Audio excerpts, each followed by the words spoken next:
کہ امام حسین رضی اللہ تعالیٰ عنہ مکے کے اندر جا رہے ہیں اور سامنے دیکھا کہ مکے کے چوک کے اندر عدی بن حاتم کھڑا ہے، حاتم بھائی کا بیٹا، اور ان کے ساتھ کافی مجمع لگا ہوا ہے اور لوگ جمع ہیں۔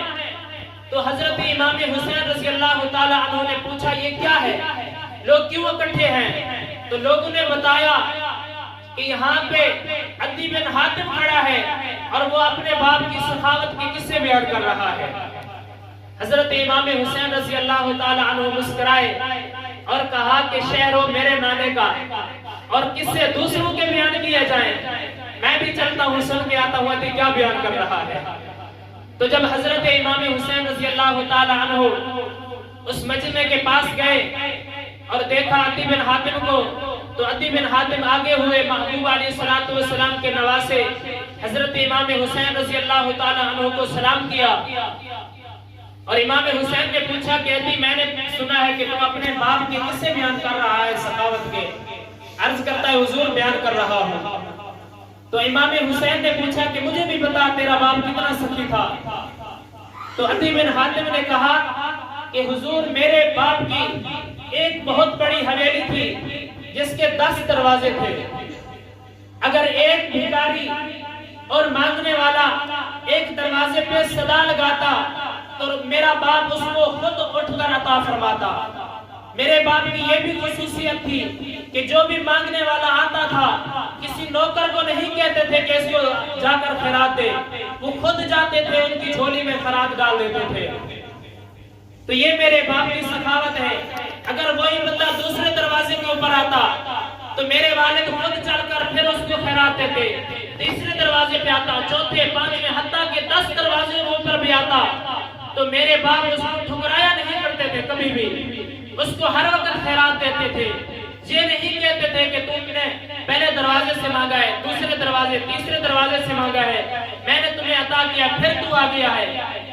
تو جب محبوب علیہ السلام کے نواسے حضرت امام حسین نے سنا تو مسکرانے لگ گئے اور فرمایا عدی یہ تو نقص سخاوت ہے، اب میں تمہیں کمال سخاوت بتاتا ہوں، اب میں تمہیں کمال سخاوت بتاتا ہوں کہ میرا نانا کتنا سخی تھا۔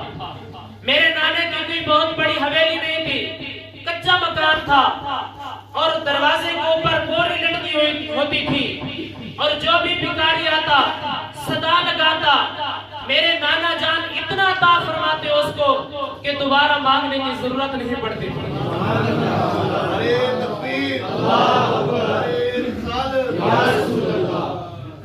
کہتی میرا نانا ان کو اتنا عطا فرماتا تھا کہ دوبارہ مانگنے کی ضرورت نہیں پڑتی۔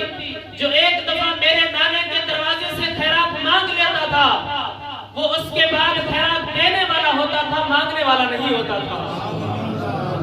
یہ ہے میرے نانے کی سخاوت، اور جو تو اپنے باپ کی سخاوت بیان کر رہا ہے یہ تو نقص سخاوت ہے۔ میرا نانا تو کمال سخاوت کے اوپر فیض تھا۔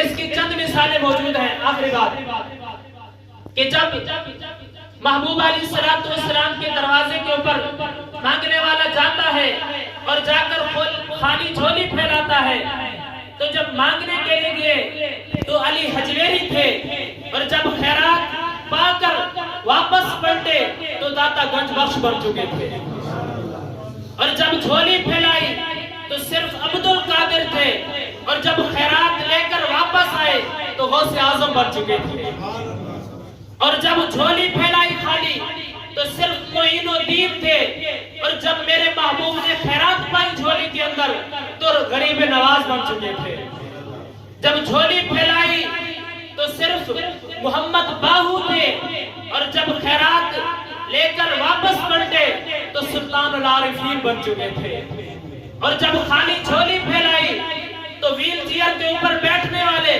صرف خادم حسین تھے، اور جب محبوب علیہ السلام کے در سے یہ خیرات ملی تو امیر المجاہدین بن چکے تھے۔ یہ ہے میرے محبوب علیہ السلام کی عطا۔ تو دعا ہے کہ خالق کائنات مالک لم یزل ہمیں بھی اپنے محبوب علیہ السلام کے در سے خیرات مانگنے کی توفیق عطا فرمائے۔